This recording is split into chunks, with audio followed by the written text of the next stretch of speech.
it really helps to get a diagnosis. If they have epilepsy, if they have seizures for any reason, 100% they should be offered genetic testing. For sure, there's a lot of anxiety surrounding genetic testing and results, whether someone's positive or negative. We did a genetic test. She had Lynch syndrome. She had a strong family history, so she decided that she was going to remove her ovaries, uterus, and fallopian tube. And when they looked at the ovaries in pathology, she had ovarian cancer, but it had never spread. And can we alter our genetics?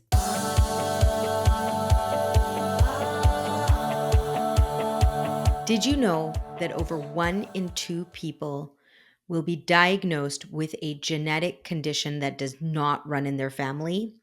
Or that 88% of rare diseases have a genetic root, many of which are missed or misdiagnosed for years? Welcome to the Uncover Your Eyes podcast. I'm your host, Dr. Meenal Agarwal, and today we're going to dive deep into the microscopic blueprint that shapes our lives.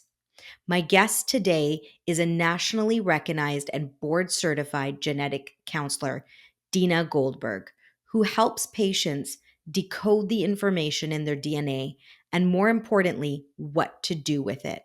We're pulling back the curtain on what your family history isn't telling you and why your genes may be whispering clues that could save your life. Thanks, Dena, for being on today. I really appreciate your time. Yeah, I'm very excited to be here. So, to start with, I know a lot of us confuse genetics with things being hereditary. Can you explain the difference between that? Yeah, so there's this difference between inherited and genetics. So when we talk about conditions that are inherited, it means that they run in families or that they were passed from parent to child. And a lot of genetic conditions are inherited, but there are also new mutations that will happen in an embryo, let's say. We call those de novo, where it's still something that's genetic, but it wasn't inherited from a parent. That's one, situation where something can be genetic but not inherited, but it can still be passed down. And then there's also things like cancer, which are caused by a whole bunch of different mutations that happen just in a number of cells in an organ in the body. And it's not something that exists in every cell, and it's not something that was passed from parent to child. So those are the new mutations that really happen in all our cells all the time.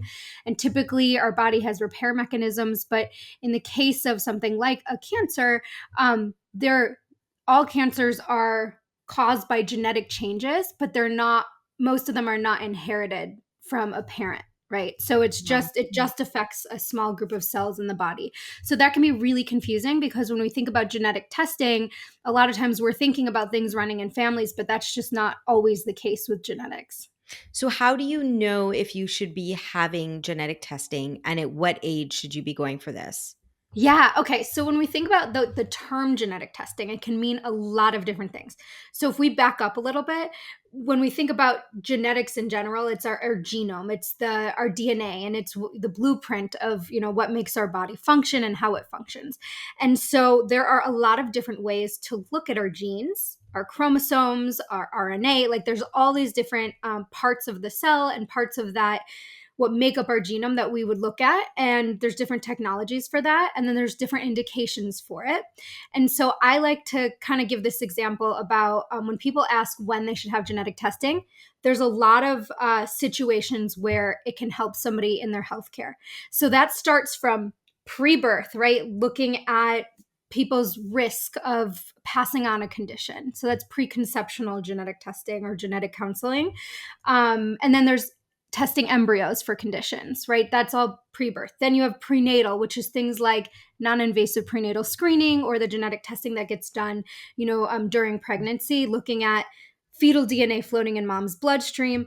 And then there's pediatrics. So let's say a baby's born and they have a whole bunch of unexplained medical issues, then pediatric genetic testing can be helpful in giving them a diagnosis. And then there's adult onset conditions or conditions that affect somebody later in life, things like cancer risk, things like cardiovascular diseases, things that are inherited for them. And then like neurological diseases. It really spans lots of different specialties.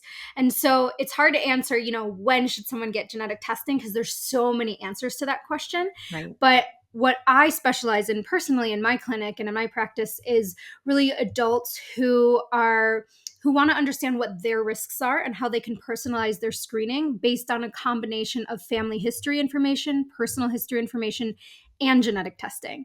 And so that can be a lot of people, right? And we actually in this country are moving, I think, towards a future where everyone will be offered genetic testing. I mean, this is my ideal future, and there's a bunch of programs in different parts of the country that offer this population screening, where when you're young, you get this population a general test that looks at a lot of different genes to understand if somebody needs more or less screening and what that screening would entail and how that can be incorporated into their healthcare plan to really personalize the way that we prevent disease or that we reduce the risk for disease. I So love I guess the short I guess the short answer there is really I think everyone at some point in their life can benefit from genetic testing of some sort. What is when you say genetic testing, does it mean like um one genetic test tests for all these things, or are we like are there different markers that are tested with different genetic tests? So for example, if I have a family history of cancer, a specific type of Mhm. cancer, then I'm only going for this type of genetic testing. Or is it like all these genes that are tested with one test? So, then almost Yeah. everybody should just get tested for that one genetic Yeah. test. Great question. So that's kind of a big misconception, is that there's a universal test out there. There just isn't, because, like I said earlier, there's a lot of different technologies used in looking at our DNA. So you have to know what you're looking for. So just to give an example, there's sequencing, which is the most common one that we look at when we're looking for genetic changes that may cause disease. And so you use the example of cancer risk. So for that, we know a handful of genes, over 70 different genes that are associated with increased risk for different cancers. And so we can do targeted sequencing panels for those genes. So that's one type of test that we can do. But we have to know that that's what we're doing going in. When we think about things like whole genome sequencing, which gets advertised a lot and gets talked about a lot, that really only works when you have a phenotype to match to the test. So you have to know what you're looking for, because every genome will have thousands of variants, hundreds of thousands of variations from this general consensus reference sequence that we have just in general. And so you have to filter through those variants to understand what is important and what isn't. And in order to do that, you really need to have a reason that you're seeking information. There's not There are some general screen tests that are looking at like some of the common hereditary conditions, but for the most part, when we do targeted panels or we do targeted, genome or exome sequencing, we need to kind of have a list of what we're looking for. So there's not really a universal test. And the other part of that is there are also methylation disorders. So things that involve some more complicated mechanisms that we need to use very specific technology to look for that. There's changes in RNA that may not show up on our typical genetic, like DNA sequencing tests, so that you have to have a different technology for that. There's chromosome changes, there's translocations, so pieces of chromosomes that are in the wrong place. You can't tell that with some of the typical sequencing technologies that we have. So you really can't do one test that would look at everything. And then there's mitochondrial DNA too. So that's a whole nother type of test. So long story short, when people are doing genetic testing, there's just no one test that looks at everything. I wish there was, and maybe there will be one day. Like I said earlier, there are these population screens that can look at common inherited disorders that we know a lot about. Right. But in general, we have to have a reason that we're looking at someone's genes. And so that's why it's really important to work with a genetics specialist or genetic counselor, medical geneticist, who can really help understand what test is most appropriate and then how to interpret those results. That which was my pretty much my next question. Like, I'm just thinking about myself. If I have a family history of something, I'm going to my family doctor. I have never heard a doctor tell me to go get genetically tested. I've just Mhm. I've just never had that. And most of them say, oh, when you're over 40 or you're over 50, that's when you're screened for certain cancers if they run in your family. So is this something that we should be, self-advocating? Like, hey, refer ourselves to a genetic counselor so that we can get tested early and hopefully be able to tailor our lifestyle such that we can help make some changes for preventive care? Yeah, absolutely. So ideally, um, we would hope that providers are able to recognize when someone fits criteria. So, backing up a little bit, we have these criteria that are these expert consensus guidelines for who would benefit most from doing genetic testing. And typically, when we think about insurance coverage, people that fit those guidelines, usually it will be covered because they have a higher chance of coming back with a positive and actionable result. And so we always we hope that most healthcare providers would be able to recognize that in their patients. But the reality is that most physicians today and most healthcare providers overall are not trained in genetics for that long, right? They have only maybe a few weeks of it. And there's years of training that genetic counselors and medical geneticists go through. So it's really hard to know that. Plus, it changes all the time. So genetics is this huge, booming, exponentially growing field. And so it's really hard to stay on top of all of that, on top of all the other things pulling healthcare providers in so many directions these days. And so that's why we exist as a profession, as genetics experts, to be able to be that kind of right hand for a healthcare team so that they know, what the patient would benefit most from, and how we can use genetics in that care. But yeah, I mean, there's definitely a really big gap in not like provider knowledge in general, and there's a lot of studies showing that most providers are not comfortable ordering testing or interpreting testing. And I can tell you from working a decade in this field that I definitely see most people who fit criteria don't ever get referred. And so that's one of the reasons I create social media content, because I want people to understand that they, one, fit the criteria and could benefit from it, and what those benefits are, and then how to ask their provider for the proper test, right? Or for a referral. And yeah, I find all the time that people are saying, people will have really suspicious family histories, come in and they have a mutation, and nobody had ever told them to get testing, but they only knew because I had a conversation with them, or they saw, one of my pieces of content. And so, yeah, I think there's definitely a big lack of awareness, which is why we have to be our own self advocates in this situation. Absolutely. I, hear a lot about this breast cancer gene. I think it's called BRCA. BRCA. Mm-hmm. There's the one and there's the two. And it seems Mm-hmm. that I think there was a stat out there that I read. It was 1 in 400 have a mutation in this gene. And, that can increase your risk of breast cancer by 70%, and ovarian cancer, I Mm-hmm. think it was like 40%. Um, what is this mutation? And, again, is there a hereditary component to this versus, Yeah. mainly genetic, yeah. Yeah, absolutely. So, okay, so when we think about cancer in general, we know that most of the time it's a disease of aging cells. So as our cells get older, the mechanisms that keep them in check may stop working, and usually it's due to a combination of environment and random genetic changes and lots of different things, lifestyle, all of that. And so typically, for a very long time, we were mostly seeing cancer at older ages. Older meaning post-menopause in women, and 60 and above. But there's about 10 to 15% of cancers that are caused really by this single genetic change that gets inherited from parent to child. And one of those changes, the most well-known one, is the BRCA1 and 2. So those are two different genes. There's BRCA1 and BRCA2. And the job of those genes is actually to protect our cells from becoming cancer. They actually are really good genes. Everyone has them. But when somebody's born with one copy not working, then that's where they have this increased risk of developing breast cancer, ovarian cancer, pancreatic cancer, prostate, and melanoma. And so those are the breast and ovarian are much higher risk than the other ones. And so that is what gets talked about a lot. But not only are they at a higher risk, but it's also an increased risk of developing it at a younger age than we'd expect. So that can be all the way as early as the 20s.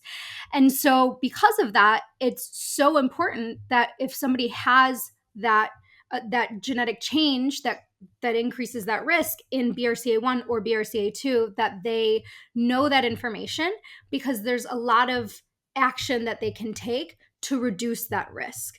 And so an example would be extra screening to try and catch something very early. And that would be starting in the 20s, depending on family history and depending on the gene. It also could look like a preventative surgery, like a bilateral mastectomy. And then once they're done having children, we recommend removing the ovaries and fallopian tubes, just to really, really reduce that risk for developing those cancers, because it is so high. BRCA 1 and 2, that 1 in 400 stat that you cited, that exists in the general European ancestry community. In Ashkenazi Jews, it's 1 in 40, so it's 10 times higher. Wow. Which is really important. So very common. And in people that are part of the Black community, that there's also a higher risk. We don't have the exact number, but it seems to be more prevalent than in people who have European ancestry. And in other ancestry groups, it's still being studied, what the actual number is, because those numbers come from a lot of studies on populations that are primarily people of European ancestry. So for that one, we know it's really important to know. And two, it's not as rare as what we once thought. It's actually pretty common. But it's actually not the most common inherited cancer syndrome. So there's another syndrome called Lynch syndrome that increases the risk for things like colorectal cancer and GI cancers and gynecological cancers, mostly uterine and ovarian. And that one, there's a lot of things we can do, like doing earlier and more frequent colonoscopies. There's aspirin therapy, which reduces the chance of cancers, and oral contraceptive therapy. So there's a lot of things that people can do if they know they have this risk. And that one has no awareness about it, because there hasn't been a big celebrity like an Angelina Jolie coming out and talking about it. But it's actually probably around 1 in 300, 1 in 280 is the estimate. And most people that have Lynch syndrome don't know they have it. So that's a And is big. it a different gene that's mutated there? Okay. Yeah, there's 5 genes for that one. And they're called mismatch repair genes. So they're involved in kind of the spell checking of our genome. And so when they're not working, then our cells can't spell check themselves. And so that's kind of why they're at an increased risk of developing those cancers. So that's different genes. And so there are over 70 different genes we know that are associated with different inherited cancer syndromes.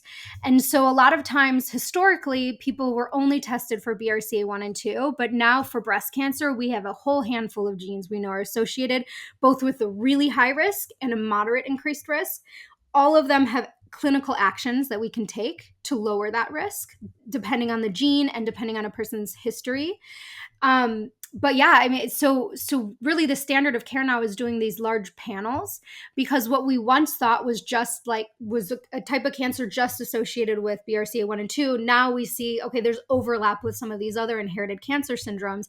And so whenever someone comes in for the indication of family history of cancer, we typically are recommending larger panels for those people. The mutation in these genes, like the BRCA1 or 2, the mutations in them, are they always passed down then by the family, or can these genes mutate, later on in life? Yeah. Okay. So I like to kind of explain it with my hands a little bit. So you can see both. When we look at a cancer, we typically will see multiple mutations within those cancer cells. And that can either be because it was sporadic, meaning that it happened later in life and there was an accumulation of mutations in a certain cell line that caused the cancer. That's most common what we're seeing. But I'm going to kind of explain this with the hand model that I like. So we have 2 copies of every gene, right? We have one from mom and one from dad. And when we're talking about these cancer genes, their role is to protect the cell from becoming cancer. So we all have these genes. And let's say that we take a random person off the street and we're looking at just the BRCA1 gene. They have 2 functioning copies. Like I said, one from mom, one from dad. Now let's say 30 or 40 years goes by and the first one stops working, that person has a backup copy. And so in that cell and all of the cells coming from that cell, they still have that protective, that gene doing its job to Right. protect it. Another 30 or 40 more years goes by and randomly the second one stops working. Now there's no protection. And so they may develop cancer. And that would be a sporadic cancer because they weren't born with one of these not working. And so that usually happens, like I said, a little bit like around 60 or later. And in those cases, when we actually look at the tumor, we'll still see those two mutations, right? Or we'll see one, depending on the situation, because I'm simplifying this a lot. But that doesn't mean they were born with that. So that is what we call somatic testing, where we're looking at these changes that happen to cause the cancer itself. So we're just looking at the tumor. But let's say we zoom out, okay, and we're taking somebody else. And this person, in this case, inherited one normal copy from one parent, but the other one to begin with wasn't working. So Mm. that's when you have this inherited cancer syndrome because every single cell in that person's body will only have one copy that's working to begin with. So that first 30 or 40 years goes by, this one stops working, there's no backup. So that person is more likely to develop a cancer at an earlier age. And so when we look at their tumor, we're going to see the same thing as the person who developed, those two mutations. But when we look at someone's saliva or blood, which we call germline testing, so that's looking at the genetics that someone was born with, then we would see that one mutation in those cells because that would represent their original cell makeup. And so it's those people that we want to offer extra screening to because if we can find that before they develop a cancer, then we can take all these actions to reduce the risk of them developing it. Wow. And just for our listeners to know, I did ask Dena to dumb it down for me. So thanks for explaining it with the hand model. Yeah, yeah. Well, that's for everybody. Even like PhDs in genetics still like that model, you Yeah. know. Yeah. So, when I talk about genetic testing with my patients for inherited, eye conditions, we'll Mhm. refer them to certain hospitals for genetic testing. A lot of times parents say to me, we have to think about it because we don't know if we want to know. And a lot of Mhm. these conditions are blinding eye conditions like retinitis pigmentosa, where, they lose complete vision by their 20s. So, what are your thoughts on I'm sure you get a lot of parents or patients that say to you, I almost don't want to know. And if I do find out, I don't know if I'm gonna take a decision such that you said, like removing Mhm. your ovaries or, Mhm. So what is your thought process? Like, what more can be done besides these surgical measures if Yeah. they do know? And is it kind of hard on them or traumatizing to know that they have these, that's gonna increase Yeah, them by it's a great 73%? Great question. So, the reason that the word counselor is in the term genetic counselor is because there is a lot of these psychosocial and emotional, there's a lot of impact in that area when it comes to genetic testing results, not just for the patient, but for their family members, right? So, it's a whole family that we're looking at whenever we do anything with genetics. And so, what you're talking about is I'm assuming you're talking about like in the pediatric ophthalmology clinic. So there's a lot of different clinics that involve genetics. There's a lot of different reasons, like I said, to do it, and that those thoughts of I don't know if I want to know are going to be different depending on the condition that we're thinking about. For some people, it's getting a diagnosis for symptoms they already have, which can give them a lot of peace of mind. It can bring them True. resources. It can connect them to other families. So even if there's no cure, let's say, there's still a lot of help that having a correct diagnosis can give that person.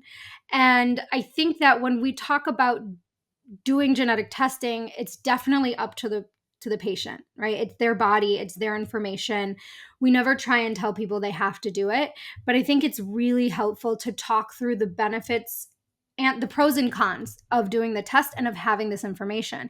And for most people, I'd say, at least the people that are making it to me, that are having this discussion with me, they end up realizing that the benefits outweigh the risks of knowing this information. And again, it really depends on the condition. Right. And but it is a very personal discussion that I have with each patient and really tailor that to each patient and their situation. So a lot of my intake is just understanding where they are in their diagnostic odyssey, in their healthcare journey, what they're kind of thinking. And sometimes it's not the right time. Sometimes they do need to wait. Sometimes they need to think about it. And Right. Yeah. sometimes they come back a year, 2, 5 years later and decide, okay, I'm ready now. And that's okay, right? And I think that when you're able to really process it and when you're able to understand what those potential implications could look like, you're able to make a more informed decision about it. And then you feel better when the results come, regardless of what the results are.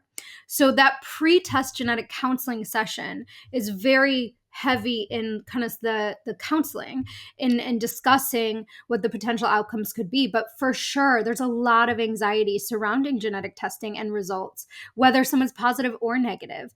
And it's going to be different whether somebody already has a condition or whether they're worried about their risk of something a family member had. That's going to look different. So yeah, it really just depends on the person, but that's a very individualized conversation that we are trained as genetic counselors to have with patients. Yeah, and I find the pediatric population, it's the hardest, because we're dealing with parents that are Yeah. having a hard time processing this. What about newborn screening? When is that advocated, and how is that done on newborns? Okay, so you're talking about newborn screening, like the state screening, like heel prick test, or do you mean genetic screening? Just genetic screening for a newborn where parents, opt into it. Opt into something because they have, this condition, where they have that option to do newborn screening for that condition. Okay, so there's a few different types of newborn screening. I just want to clarify to make sure I understand which one you're talking about. So there's every state has like a state funded newborn screening that everybody is offered and most people will do. Those are looking for things that need to be acted on immediately. So Okay. things that would change, like usually they're inborn errors in metabolism. So usually it's like something, for instance, like PKU, which is a condition that um, can really affect a child's life very early on, and it can be the difference of having very low cognitive function and having a completely normal life as long as you're avoiding specific chemicals in their diet and proteins in their diet, um, and that's because they can't break down certain substances, and so it can cause brain damage very early on. That's just an example of what would be on a newborn screening panel. Cystic fibrosis can be picked up typically there. A whole bunch of other conditions. Every state has a different set of conditions, but that is something.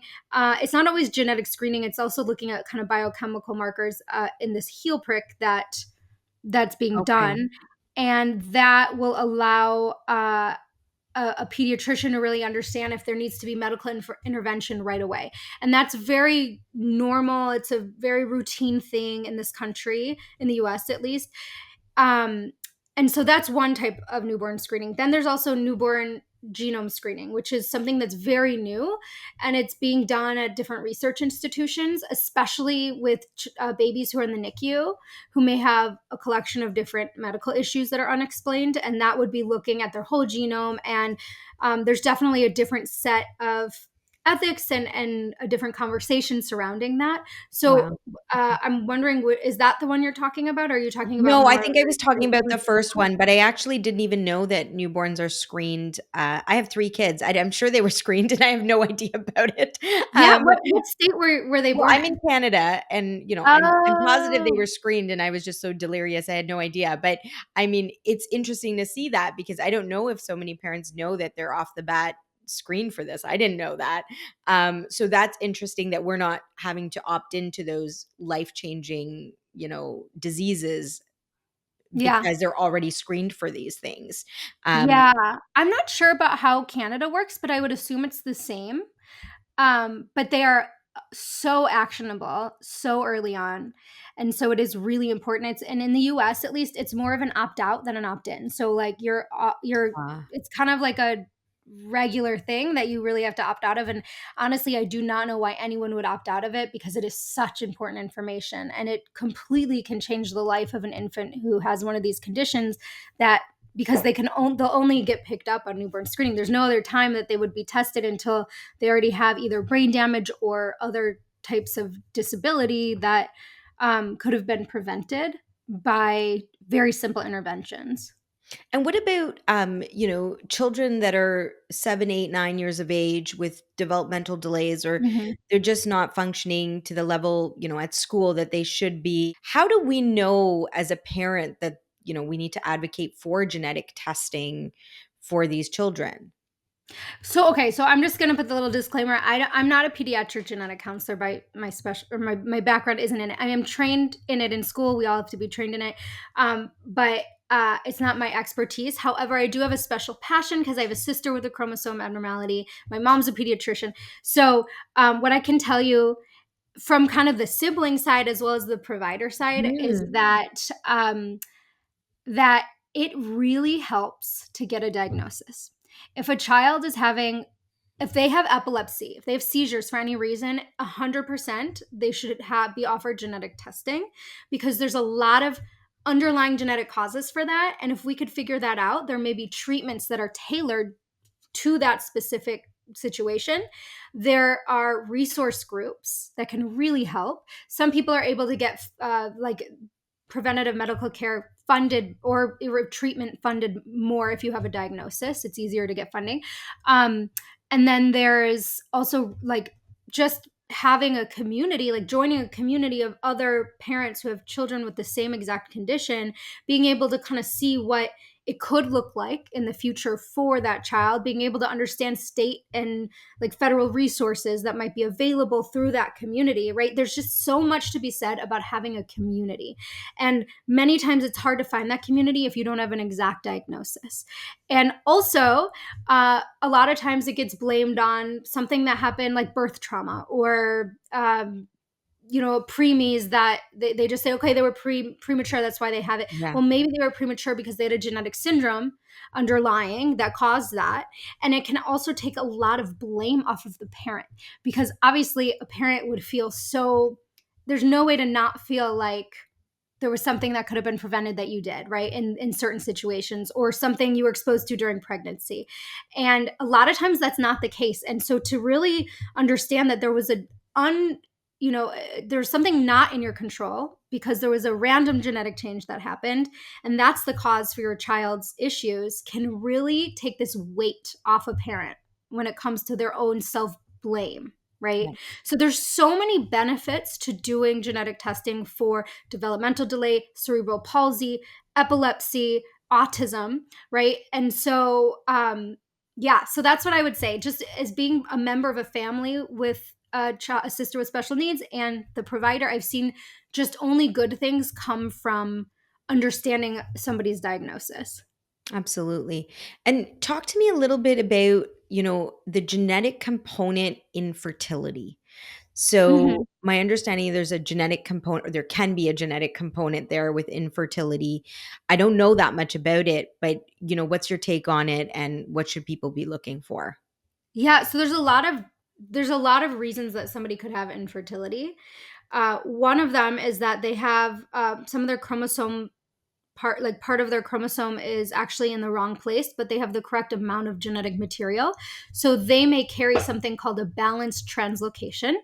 And in those cases, it doesn't matter for the person carrying it, but when they go to have a child, the wrong amount of chromosomal material gets passed down to the egg or sperm.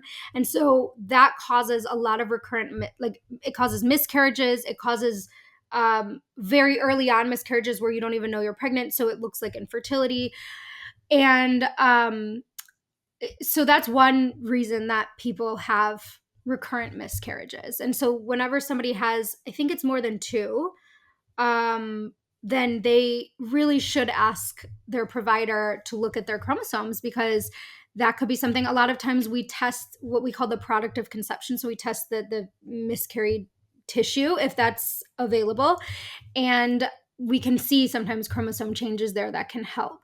So that's one reason that somebody could be having issues with infertility. There's also primary ovarian insufficiency or premature ovarian failure. That basically means that the somebody goes into earlier menopause, and that can happen when somebody is a Fragile X premutation carrier. So Fragile X is another genetic condition, and the most common reason that somebody goes into early menopause is because they actually are this carrier for Fragile X. and they don't know it. And so that's another thing that we test in those situations. There's a whole bunch of other reasons when we think about the genetics. I'm not a fertility expert with genetics. I'm a fertility expert as a patient, but not as a genetic counselor. There's actually a Canadian genetic counselor, um, and she has a practice called DNA, and her name's Megan, and you can, um, she's really great. So she is like the one of the foremost fertility genetic experts, Wow. and I would recommend looking at her content. But she really explains it well. And yeah, so there's a lot of reasons when somebody is going through an infertility journey, they should absolutely be offered genetic testing. And I think that that area of genetics is only improving right now. And I want to blame the men for a second because, we always, it's always us. But, I was reading up on a stat about, 1 in 10 men have some, I'm going to get it all wrong, but have some abnormality on their Y chromosome that can lead to decreased sperm count or efficiency or whatever it is. But I don't know if you've seen that stat out there, but Mm-mm.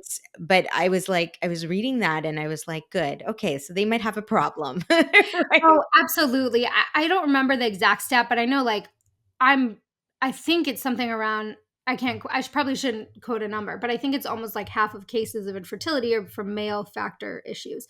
So, yeah, that's definitely something when I'm talking about those translocations that can be either the male or Ah, female that has interesting. that. Okay. Yeah. Yeah. So it can be from the sperm or the egg, either one. And yeah, so there's a lot of that. And I think we're still really learning a lot about the science of fertility. Obviously, it's this huge industry. There's lots of infertility happening around the world. And yeah, I think a lot of it is probably genetic, but then some of it is probably environmental. So it's really hard to really know that right now. But again, I think that's an area that's really growing right now. And can we like alter our genetics?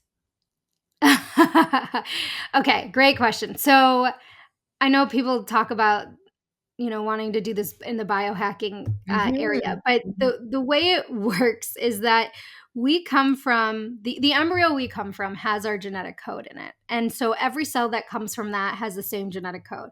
And there's no way at this point to go in and change every single cell in our body. What we can do is change certain cells. And that's what really gene therapy is kind of helping Right. with. And then there's also CRISPR, which is you can alter the DNA in an embryo. That's not legal, but it has been done once in China. But that is really there's a lot of ethics surrounding that because you're not only altering it for that individual, but for all of their offspring. And we don't understand genetics enough to understand what the true downstream implications are of editing our genes for the most part. Scary. It's Um, scary.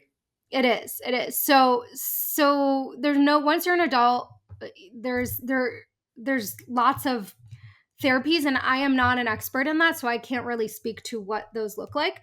But there's definitely lots of research being done. But once you are a developed human being, there's no way to go in and because you have your DNA in every single cell in your body. That's a lot. There's a lot of copies of it. So yeah, there's just But I no way always to wonder, use it. when they talk about genetic, therapy or gene therapy, we see articles in the biohacking space, exactly. I've always wondered, what are they really, because we have so many genes in our body, what is the Mhm. therapy happening in? And, to me, I can't wrap my head around it. Like, are they looking at the genes in a specific area that operate only this part of the body? No, I'd assume it's for everything in your body, your genes. But I think to me, I just don't understand exactly what gene therapy is, um, and if it's been successful. Oh yeah, there's definitely successful gene therapies out there. The ones I've heard about. Again, I'm not an expert in it, so I probably shouldn't speak too much detail. But I think like there's been gene therapy I've heard of for vision, for sure, where they're using it certain tissues that they can target, and then for I think muscular dystrophy has something. Um, But it's like, yeah, I'm not. A lot of it's in the testing phase though still. They have not gone through full Yeah. clinical trials. That's the Yeah. yeah. So I don't know, like you said, long-term implications. Who knows? Yeah, well, the gene therapy would be different because I don't think all gene therapy is altering our genes. I think it's like helping change the way they're read, which is different than actually altering the code. So I just think it depends. And when we think about biohacking, honestly, I think I'm sure some of it is doing something, but I think a lot of it is really preying on the lack of true understanding of how biology or genetics works. And so they kind of teach it in a way that's incorrect and then say that it works in a way that it's not working. And Right. then there's placebo effects for people who say they feel better on something, even though it's not working in the way they're saying it's working. So I think that it's just because it's so complex that it's so easy to sell something and seem like you know what you're talking about when really you don't. So, I mean, I'm sure you have tons of patients that you've dealt with in genetic counseling where, having genetic testing and knowing and possibly making some preventive changes have helped them. Do you Mhm. have a story in particular of a patient that has really touched your life?